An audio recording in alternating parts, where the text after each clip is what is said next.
Hey, what's going on YouTube? Adam C here. Thanks for watching. So this is the 125-gallon aquarium that used to have the Lake Tanganyika cichlids in here. You can see I still have some of the universal rocks, stackable rocks in here just for a bit of decor. For the tangs, I had it obviously stacked almost all the way to the top because that's what they need and they like.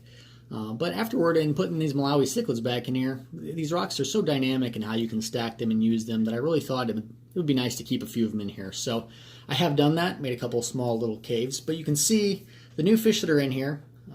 Like I've said before, I'm focusing more on breeding Malawi right now, so I really needed this space. The breeding group that's active in here is the Lichtenchromis acuticeps. You can see I've got one male. He's 9.5 inches, almost 10, right there, center of the screen. Absolute stud. Got him from my friend Chris. You guys have seen his tanks several times in the videos.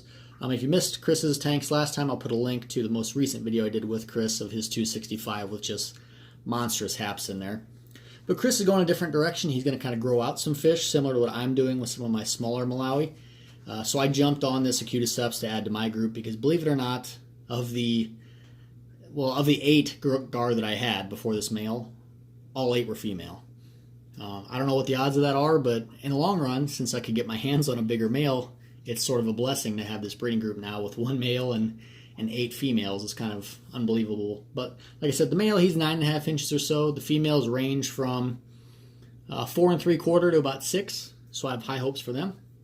Also, you will see in here I have a group of 8 Buccochromis heterotania. You can see there was a male on the left of the screen there. I think there's probably 3 or 4 males out of the 8. But I had a group of these heterotania before, you guys remember that, but I ended up with a terrible ratio for breeding. So I ended up picking up these guys and kind of starting over with the heterotania. I do have 2 females remaining from the previous group, but I really couldn't do a lot else with them. So until these guys catch up to them, they're kind of a stagnant group at the moment. But let's get in a little bit closer, and then we'll do a feeding with these guys.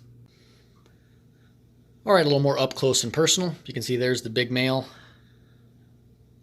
Really quite a beautiful fish. And I'm hoping he can gain some more color now that he's in here with some females, because the tank he came from was just monster after monster, so it would be tough for him to maintain any sort of dominance.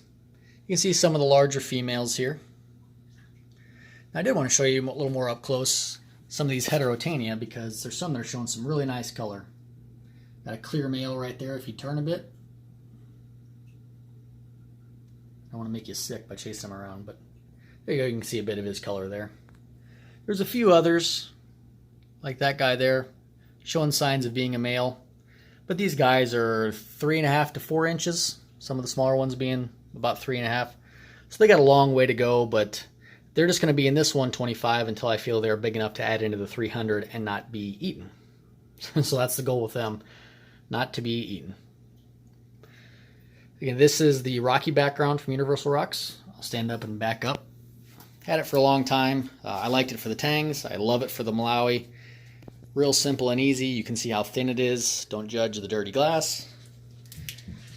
But you can see you really only lose an inch, inch and a half of the tank, which for a 3D background, that's about as good as you're going to get.